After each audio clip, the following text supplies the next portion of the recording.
Hey, today I have a huge topic for you because 2 weeks ago I passed IELTS for the first time in my entire life.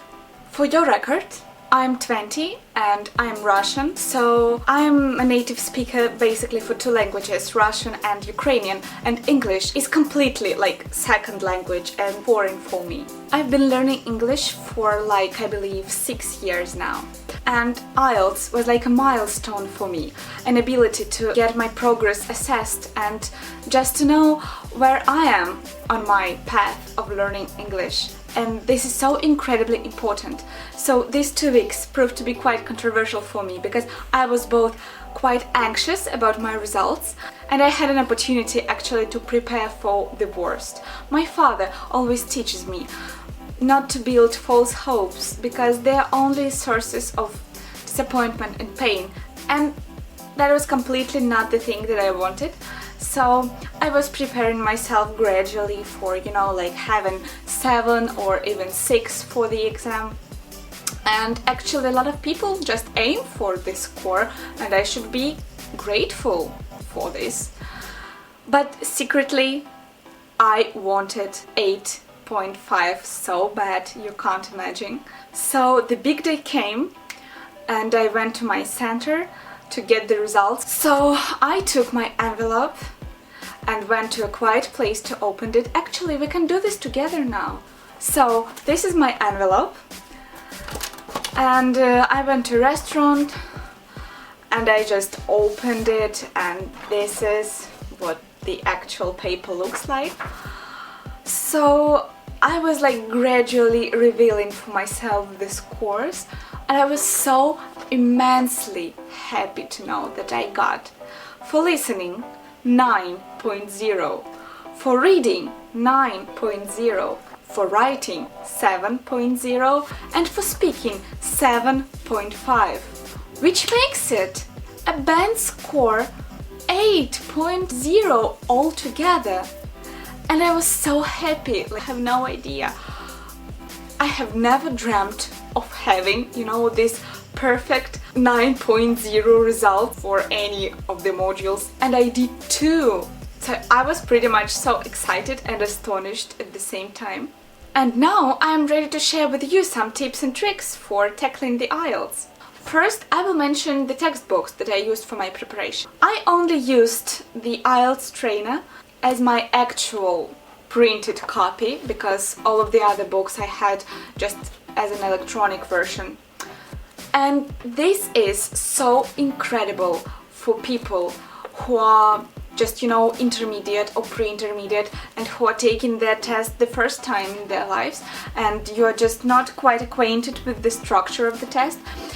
These books gives you a profound understanding of how the test is designed and what are you expected to do in each task. It has 6 practicing tests in it. It also has CD discs, you can just listen, and obviously it has answers. So this is great. I didn't take any preparation course. The preparation courses, you have to understand, they are extremely helpful for those who are just intermediate. If your level is like this, you have to consider taking a course because the course will a great deal improve your results. So for this time I was quite confident in my English knowledge and I only needed practice, so I decided not to go for a course but instead to practice with my textbooks. The next is a series of textbooks and they actually have all of them. They have reading, listening, writing, speaking and vocabulary for IELTS. And I will love in this series because they are well structured and they give you a perfect insight of the test and you have any possible task you can imagine, so be sure to check them out and I will link all the books down below so you can download them just for free. But if this is just not your thing, you can obviously go to Amazon and order them there. Next, my primary tip for IELTS is to use actual answer sheets for preparation. I will again link all the samples for answer sheets below. You can also use them And this is just great because they're giving you an understanding of how the answer sheet looks like, and you won't freak out on the actual exam. And also you will know exactly how do your 150 words look like on an answer sheet, so you won't count them because actually you won't have enough time to count and to check the spelling and to check the grammar. So you will be just sure that this is your text limit, your essay limit, and you will be good to go. Next tip is to get all your new words written on separate papers and to carry them around. This helped me a lot because I was just revising and memorizing my new words on a bus, in class, in a queue, everywhere. And then I actually used them on the test. So this is great. Just be sure to have your words with you and to go through them every now and then, and you will be good. Set your speaking time on the date of the actual exam, not the day after, because it feels so much easier for you when you were just intensely writing, reading, listening in English, and then being in that English surrounding, you continue with your speaking section. And you just, you think in English and everything is easier for you. You don't have to transition from your native language to English. And this is just a great relief to have everything done in one day. But if you have your speaking test on the next day, you may find it quite difficult to force you to think in English again, to revise maybe some material. So my advice is to take everything on one day. Finally, find any convenient method for you to make yourself relaxed, to make yourself self-confident, calm, because I was so grateful that I wasn't nervous on my exam at all, because you are in the room surrounded by other people who are taking the same test and they are nervous, and there is a great deal of anxiety in the room, and that can get quite terrifying. And when you're nervous, you will definitely make a lot more mistakes. This can be intimidating, so be sure you're not nervous at any cost. Do everything you can to make yourself relaxed, and this will save you so much and will prove your result to be better 100%. And remember, practice is the key to this exam.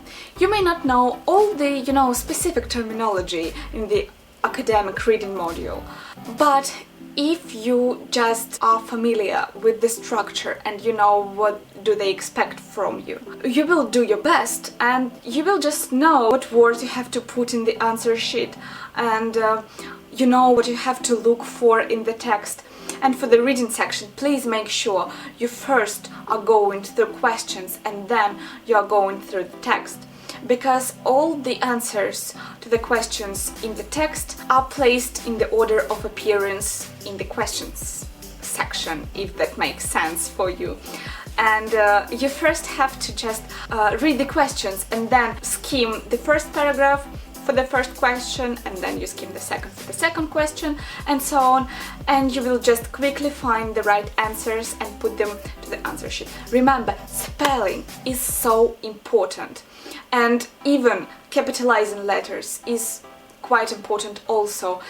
If this is, for example, a city you're mentioning in your answer sheet and you put it in a small letter, or if you made like only one spelling error in a long word, you will not get point for this answer. So please pay attention to your spelling, pay attention to your capital letters. This is so important. The exam is not difficult at all. Please don't be terrified with it. It's not sophisticated, it's not so complex. It's definitely not impossible to pass. A great deal also depends on your luck, which is not great, to be honest, because you may have a relatively simple graph to describe, or you may have a text on the topic that you're familiar with. On the other hand, you may have a strange, weird conversation that you just can't catch and you don't understand what's going on. So it's all about your luck also, but you can be prepared. I had 1 month for my preparation because I booked 1 month prior to the exam. I was like hardcore preparing just only for 1 month, and it got me band score 8, which is great. I'm constantly in the English surrounding, unfortunately only on the internet, because obviously I am Russian and I don't have English speaking friends, but everything on the internet for me is in English, and I try to read everything in English. You can see the books right here are in English, and I try to watch everything in English. So be sure to put yourself in this English surrounding and your exam will be great. So thank you a lot for taking the time to watch this. I am always open for your questions, and I will be delighted to see you again here. Ciao!